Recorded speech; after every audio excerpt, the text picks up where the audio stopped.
apalagi kemenangan gilang gemilang. Tapi kita langsung melihat tanda kebaikan, itu modal kita untuk menang.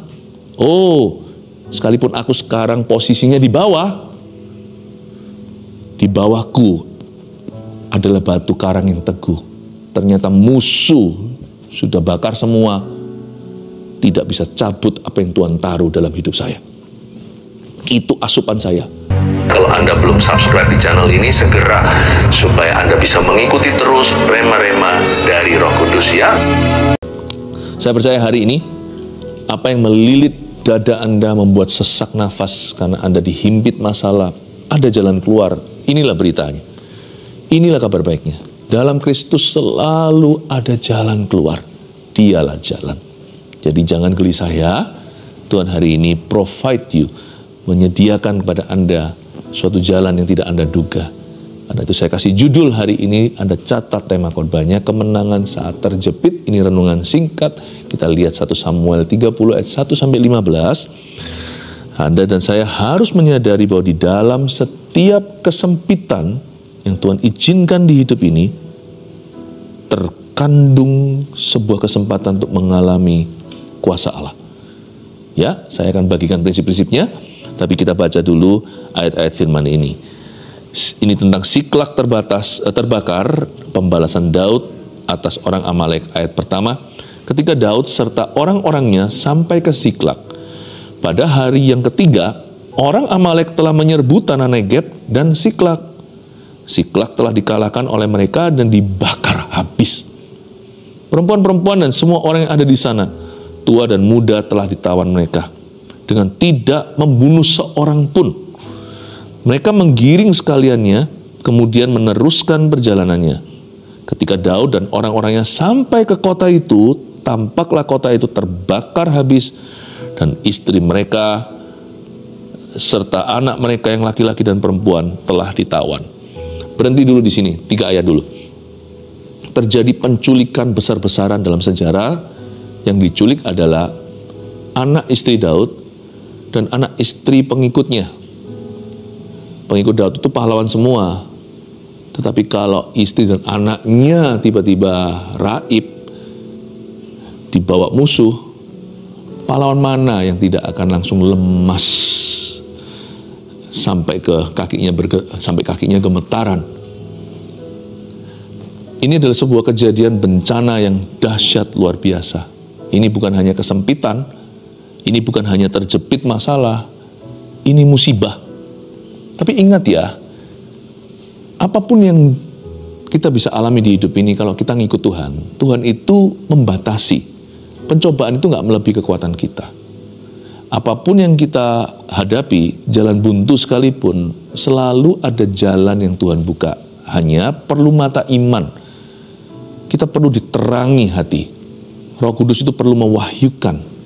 Sebab manusia cenderung panik dan tidak percaya. Karena manusia itu dijajah panca indera, jadi yang dia lihat dan yang dia rasakan, itulah fakta, itulah realita. Tapi Tuhan itu tahu segala sesuatu. Tuhan melihat dari bird eye view. Tuhan melihat dari atas dan Tuhan tahu bahwa kemenangan itu di pihak orang yang percaya kepadanya. Kita baca ayat 1, saya tunjukkan sesuatu. Ketika Daud serta orang-orangnya sampai ke Siklak, mereka kebetulan hari itu, saat-saat itu, mereka itu tinggalnya domisili di Siklak. Daud kan masih statusnya buronan, dikejar oleh ayah mertuanya, yaitu Raja Saul. Dan pada hari yang ketiga, Daud habis bepergian.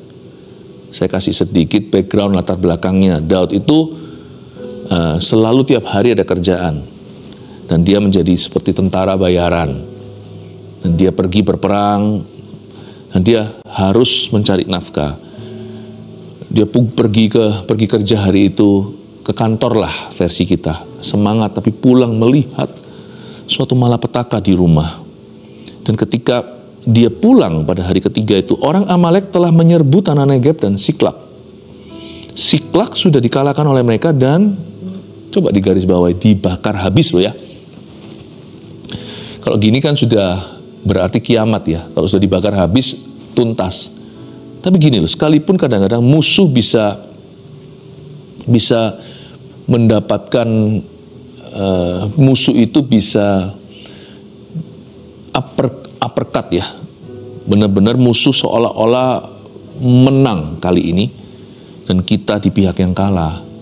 Apapun itu juga yang dikerjakan oleh setan dalam kehidupan orang percaya tidak bisa sampai tuntas. Sekalipun nampak habis dibakar ludes semua, tetap carilah tanda-tanda kesetiaan Tuhan, sebab kesetiaan Tuhan itu fondasi orang percaya. Kasih setia itu nggak bisa lenyap apapun masalah kita dan seberat apapun juga. Coba cari dan temukan. Pasti ada tanda-tanda kesetiaan Tuhan. Anak-anak Tuhan itu pasti berhasil selalu ketemu pratanda baik untuk hari esoknya. Tuhan pernah berkata, rancanganku bukan rancangan celaka, tapi memberimu damai sejahtera di masa kini, dan memberimu pengharapan di masa depan penuh pengharapan itu loh, dan rancangan damai sejahtera. Sekalipun ada kalimat dibakar habis, coba kita look carefully, mari kita telusuri, mari kita lihat lebih detail lagi. Ayat 2, perempuan-perempuan dan semua orang yang ada di sana, tua dan muda, telah ditawan oleh mereka. Ini orang Amalek jahat-jahat by the way. Mereka ini begitu tidak berperi kemanusiaan. Orang Amalek terkenal sebagai orang-orang yang tidak punya rasa belas kasihan dan nafsunya besar. Makanya hari ini Amalek secara rohani menggambarkan kedagingan atau kerakusan. Jadi nggak mungkin lah kalau sudah tahun mereka itu nggak dihabisi, pasti mati. Tapi kalau Anda baca perempuan-perempuan semua orang di sana tua muda memang sudah di tahun mereka. Lalu kok ada kalimat dengan tidak membunuh seorang pun, itu nggak masuk akal. Itulah tanda kesetiaan yang kita cari tadi, dengan tidak membunuh seorang pun. Masa sih? Pengikut Daud itu ada 600 kakak kepala keluarga. Ya, istri anak taruhlah minimal zaman dulu itu orang anak banyak-banyak, minimal 5 aja. Itu sudah ada ratusan, 300 taruhlah. Masa nggak ada satupun yang mati? Nggak ada satupun yang terbunuh? Nggak ada yang karena stres, karena ketakutan, lalu habis itu meninggal di tempat, atau kecelakaan. Atau mungkin salah satu di antara mereka terlalu kasar sama anak kecil, karena ini anak kan. Termasuk pasti ada bayinya. Kok nggak ada satupun yang mati? Perlindungan Tuhan itu tetap ketara di saat kita seolah mengalami malapetaka dan bencana. Karena itu perhatikan rotinya. Janganlah kita terpukau dengan raginya. Jangan kita itu lihat lubangnya lah, seperti itulah. Tapi kita melihat tangan Tuhan, melihat di dalam persoalan yang saya hadapi, masih banyak tanda-tanda kesetiaan yang ditemukan. Tidak satu pun terbunuh, mereka menggiring sekaliannya, kemudian meneruskan perjalanannya. Ayat 3, ketika Daud dan orang-orangnya sampai ke kota, syok mereka. Tampaklah kota itu terbakar habis dan istri mereka serta anak mereka yang laki-laki dan perempuan telah ditawan. Bukannya judulnya tadi kemenangan saat terjepit ya? Poin 1 dulu, catat dulu aja, nanti kita terakhir baru summarize it, atau kita akan merangkumkan. Saat terjepit, yang pertama, tetap perhatikan tanda-tanda kesetiaan Tuhan. Karena waktu kita memperhatikan kesetiaan Tuhan daripada persoalan kita, iman kita akan bangkit. Dan ketika kita bisa menemukan kasih setia Allah di dalam situasi kita yang paling terpuruk sekalipun, kita akan berharap kepada Tuhan.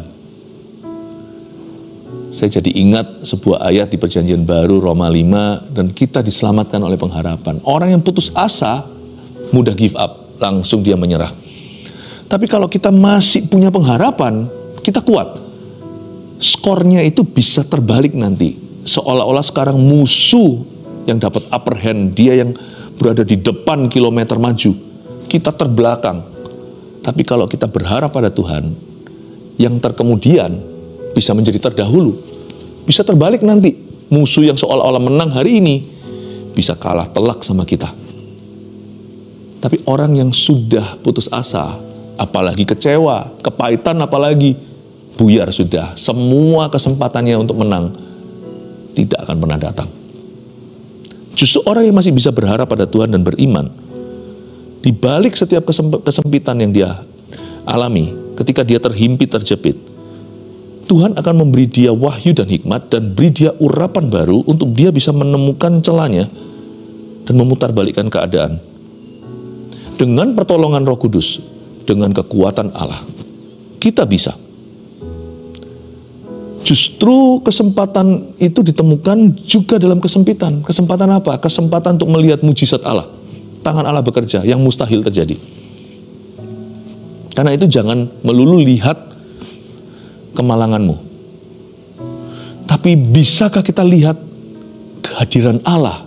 Sekalipun sekarang kita nggak bisa merasakannya, tapi can you identify? Bisakah kita mengidentifikasi bahwa kekuatan yang Tuhan taruh dalam hidup kita itu tidak tercabut? Kita lihat ayat 4. Lalu menangislah Daud dan rakyat yang bersama-sama dengan dia itu dengan nyaring, sampai mereka tidak kuat lagi menangis.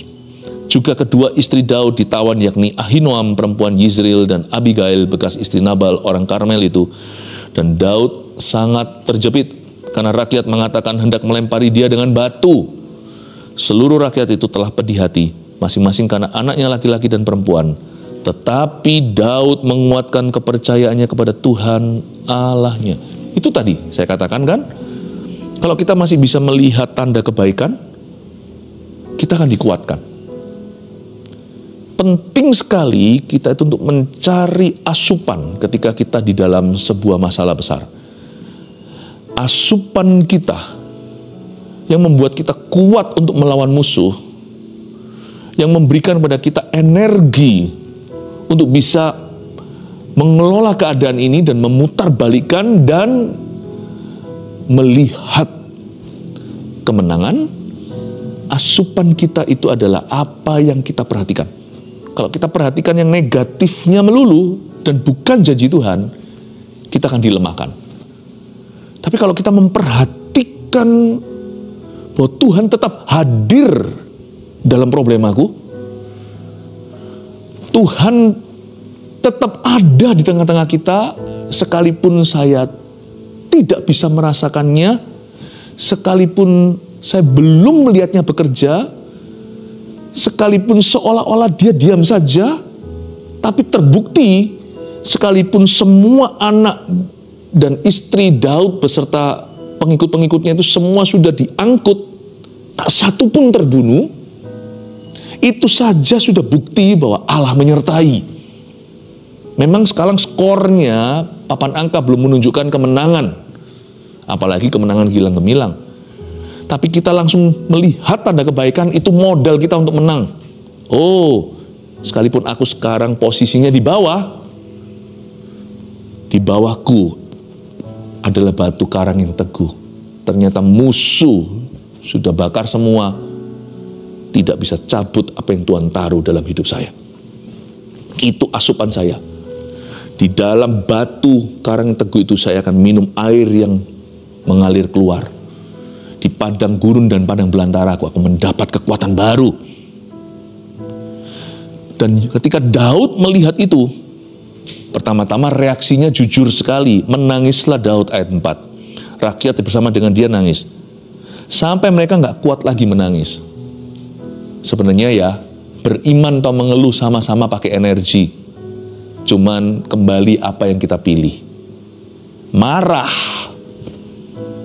dan dengan menahan diri sama-sama perlu kekuatan, perlu determination, perlu sebuah tekad yang bulat. Untuk seorang marah lampiaskan, brol-brolan, dengan untuk orang menahan, sama-sama membutuhkan tenaga. Tetapi yang satu berguna, yang satu kurang berguna, malah cenderung bahaya. Orang yang marah biasanya melakukan sesuatu secara gegabah. Mereka memang nangis. Ekspresi ini lumrah. Daud pun menangis. Tapi setelah kita menangis, apa yang akan kita lakukan? Itulah penentunya.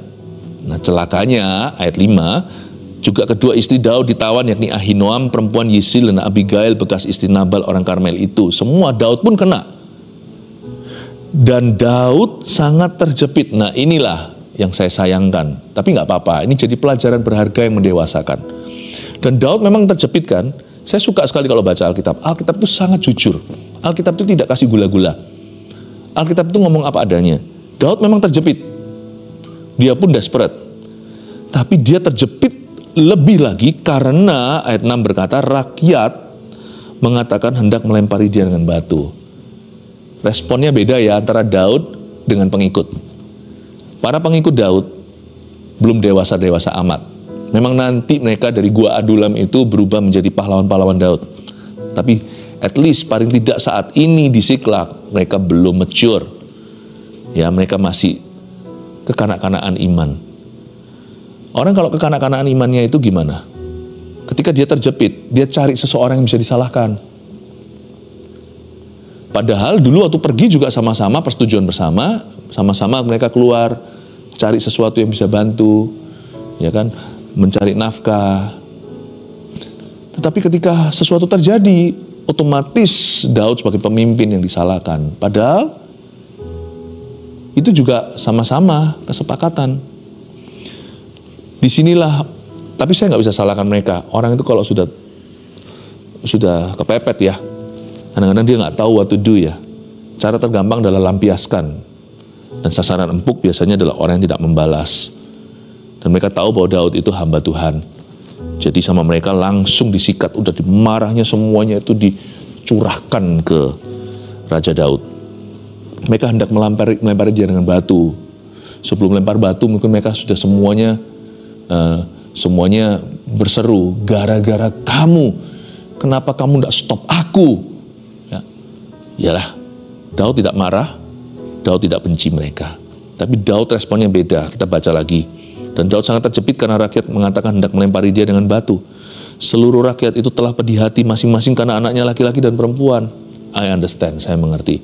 Tetapi ini bedanya Daud sama mereka. Tetapi Daud menguatkan kepercayaannya kepada Tuhan Allahnya. Itulah rahasia mujizat dalam cerita ini. Saya kasih bocoran. Nanti ya, kita nggak baca sampai akhir pasal. Semua rakyat Daud, semua keluarga pengikutnya, termasuk keluarganya sendiri, semua kembali ke tangan mereka. Tak ada satupun casualty, tidak jatuh korban satu jiwa pun. Inilah mujizat cerita ini. Tapi jangan lupa di tengah-tengah alur cerita ini ada respon hati yang benar. Kalau enggak tentunya hasilnya enggak akan begitu. Tahukah bahwa Tuhan itu akan mengindahkan pilihan kita yang betul? Andai kata Daud tidak mencari Tuhan, dia tidak akan menemukan pertolongannya. Tapi Daud memilih untuk menguatkan kepercayaannya kepada Tuhan Allahnya. Sedangkan pengikutnya, mereka semua hanya mau menyalahkan seseorang. Tidak heran Daud adalah pemimpinnya. Sebagai pemimpin kepala keluarga, pemimpin perusahaan, atau pemimpin pelayanan dalam sebuah ministry, apalagi jika Anda seorang gembala hamba Tuhan, sudah seharusnya seyogyanya sebagai pemimpin kita harus lebih kuat daripada orang-orang yang kita pimpin.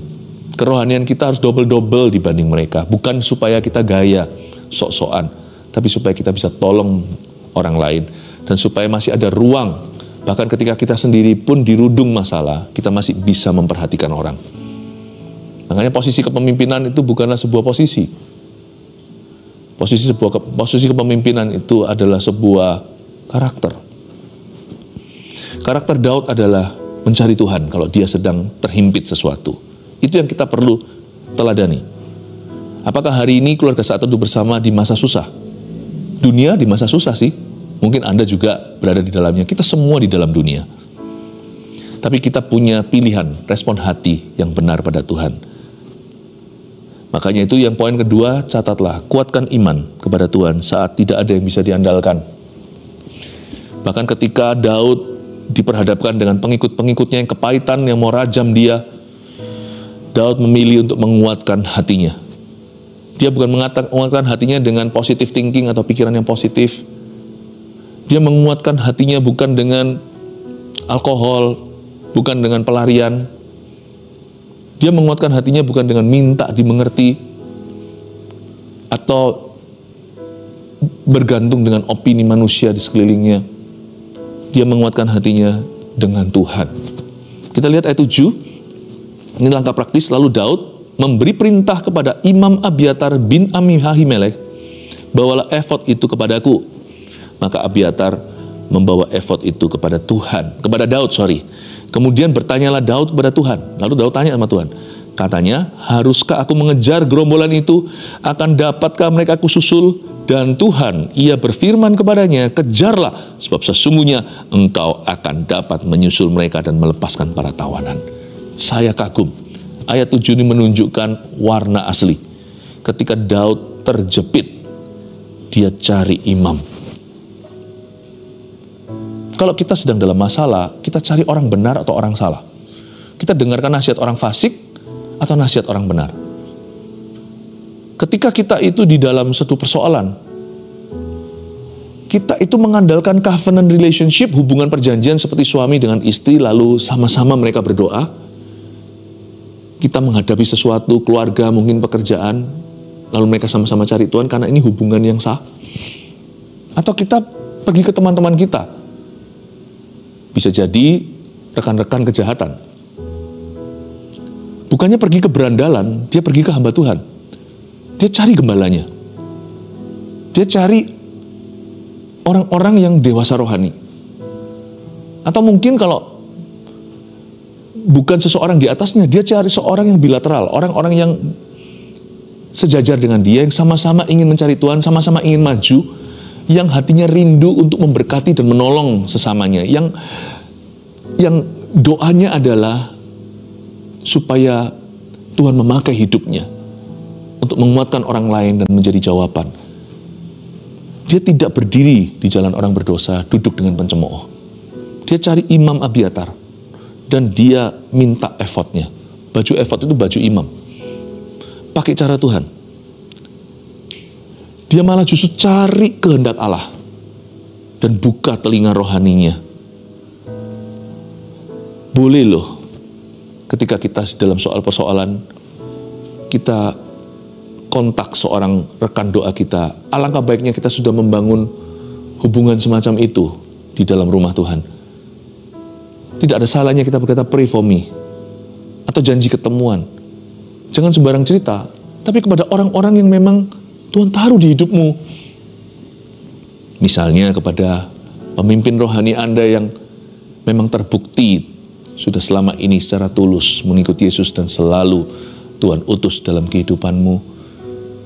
Boleh nggak kita kirimkan di live chat, doakan saya. Udah bertahun-tahun saat teduh bersama, tim di balik layar yang Anda tidak lihat wajahnya, bersama dengan kami yang Anda yang kelihatan di sini, kami berdoa dan mendukung Anda. Saya rasa jalur-jalur seperti ini itu covenant relationship atau hubungan perjanjian seperti hubungan imamat. Daud itu cari hamba Tuhan, dia cari gembala sidangnya untuk mendapatkan counsel atau mendapatkan counseling seperlunya atau mendapatkan nasihat lah. Kata counseling itu kan bukan cerita-cerita curhat-curhat, bukan. Intisari counseling itu, kata counsel itu artinya nasihat, advice. Dan ayat 8 luar biasa, kemudian bertanyalah Daud kepada Tuhan, dia buka telinga rohani, katanya, haruskah aku mengejar gerombolan itu? Dan Tuhan jawab dia, kejarlah.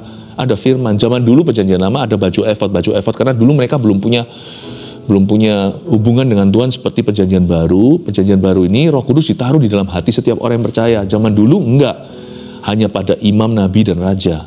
Jadi Daud ambil baju efod itu, dan baju efod itu ada 12 batu di sini melambangkan 12 suku Israel, dan nanti iya atau enggak itu nanti bisa nyala gitu.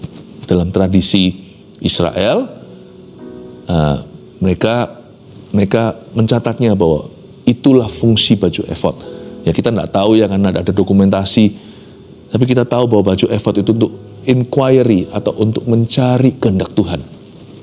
Tapi sekarang lebih baik lagi karena kita punya Alkitab lengkap. Sekarang jauh lebih baik, kenapa? Jauh lebih aman karena kita punya suara hati di dalam Roh Kudus. Tapi di sini saya ingin tekankan bahwa ketika kita dalam masalah, bukan hanya kita itu memperhatikan tanda-tanda kesetiaan, tapi nomor 3, Buka telinga rohani itu penting sekali loh. Untuk segala konfirmasi Roh Kudus. Karena Roh Kudus masih memberi kita konfirmasi. Kejar atau enggak? Bisakah, dapatkah mereka kususul? Tuhan berkata, kejarlah. Kamu akan menyusul mereka. Loh, kalau tanya sama Roh Kudus enggak selalu dijawab iya. Kalau Anda baca lagi dalam kejadian yang berbeda, Daud itu lagi mau perang. Di depan dia ada musuh. Pertama kali dia tanya Tuhan berkata teroboslah.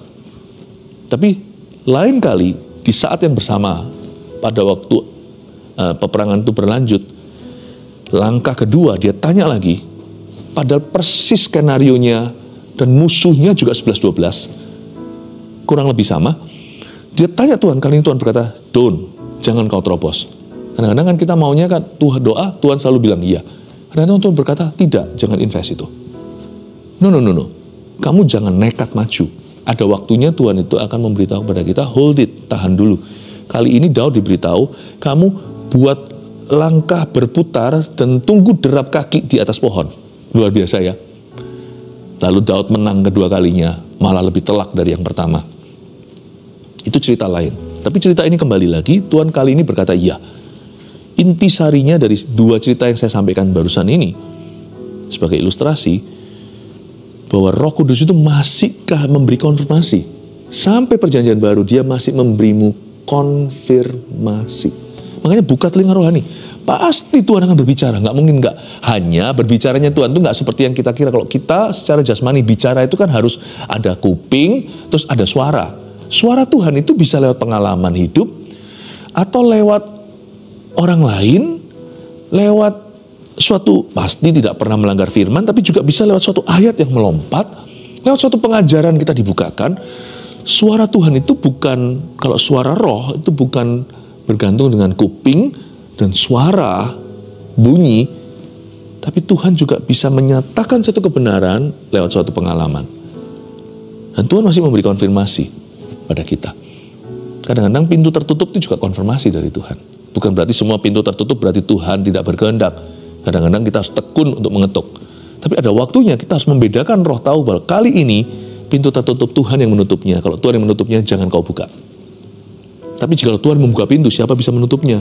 Karena Tuhan izinkan pintu tertutup, ternyata oleh konfirmasi dan tuntunan roh Allah, kita menemukan 7 pintu lain di sisi kanannya yang terbuka. Kita nggak pernah tahu ya. Nah, setiap orang kasus per kasus kan beda. Makanya kalau ikut Yesus itu harus personal. Prinsipnya sama, tapi tuntunannya beda. Kita lihat ayat 9. Lalu pergilah Daud beserta ke 600 orang yang bersama-sama dengan dia. Nah, kita sekarang langsung tahu jumlahnya. Dan sampailah mereka ke sungai Besor. Sementara orang-orang yang mau tinggal di belakang berhenti di sana. Tunggu sebentar di ayat 9. Langsung kita tahu jumlah pengikut Daud saat itu, 600 orang. Tapi, waktu dia kejar, sebagian mereka capek kali ya. Orang-orang atau mungkin staminanya nggak kuat. Mereka itu akhirnya memilih untuk tinggal di belakang dan berhenti di suatu tempat. Nanti di ayat-ayat nanti yang kita nggak baca, 200 orang nggak kuat. Jadi yang ngejar sampai kalahkan musuh itu hanya 400. Daud maju nggak ya? Kalau kita jadi Daud, kita ini sudah outnumber, kita ini jumlahnya udah jauh lebih kecil dari musuh itu yang sudah satu suku, satu bangsa. Dari 600 orang bersama dengan saya, sepertiga nggak kuat, nggak bisa melanjutkan perjalanan. Daud nggak peduli. Ini prinsip. Kita lihat dulu ayat 10. Maka Daud melanjutkan pengejaran itu beserta 400 orang. 200, kita baca sih ya ayatnya. 200 orang yang terlalu lelah untuk menyeberangi sungai Besor itu berhenti di sana. Poin keempat, pakai apapun dan siapapun yang ada padamu. Saat terjepit, bukan manfaatkan orang, ya, jangan jadi orang yang licik, tapi jadilah orang yang tulus, tapi pakailah apapun yang ada di tanganmu. Jangan mengharap lebih. Kalau kita lagi terhimpit, apapun di tangan itu, kalau kita serahkan ke Tuhan, bisa menjadi senjata. Dan siapapun yang bersama denganmu, berjalanlah dengan mereka. Jangan tunggu dukungan lebih besar dari ini. Taat itu seketika. Dan siapapun yang Tuhan sisakan bersama dengan Anda, itulah orangmu. Jangan mengeluh. kok aku tidak didukung sama semua orang, kok aku begini-begini. Jangan. 5 roti 2 ikanmu itu kau syukuri, nanti itu multiplikasi, memberi 5.000 orang makan. Anda akan terkejut nanti, akan dikejutkan apa yang Tuhan sanggup lakukan dengan the little that you have, dengan yang sedikit yang kau miliki. Terakhir ayat 11 kita baca dulu. Kemudian mereka menemui seorang Mesir di padang, lalu membawanya kepada Daud. Mereka memberi dia roti, lalu makanlah ia. Kemudian mereka memberi dia minum air. Waktu jalan, tiba-tiba di tengah jalan ada orang Mesir. Itu dia sudah kayak sudah mau mati gitu. Dan dia sudah kekeringan, dahaga, dehidrasi. Ternyata, tahu nggak dia siapa? Kita lihat ayat 12. Dan memberikan kepadanya sepotong kue ara dan 2 buah kue kismis. Dan setelah dimakannya, ia segar kembali, sebab ia tidak makan dan minum selama 3 hari 3 malam. Jangan lupa, mereka masih dalam pengejaran. Tengah-tengah jalan ketemu satu orang yang membutuhkan pertolongan. Kalau kita jadi Daud, kita stop nggak? Ngapain stop buat orang itu? Aku sendiri dirudung masalah kok. Belum giliranmu. Belum giliranmu yang harus kuperhatikan. Aku harus memperhatikan diriku sendiri. Nah, itu melanggar prinsip belas kasihan. Itu pun sebuah kebenaran. Dan itu juga melanggar yang namanya spirit pelayanan. Mereka berhenti loh. Kagum nggak? Mereka itu sendiri masih belum menentu, belum tahu ini nasib keluarganya, istri anak gimana. Mereka berhenti karena mereka ada panggilan nurani.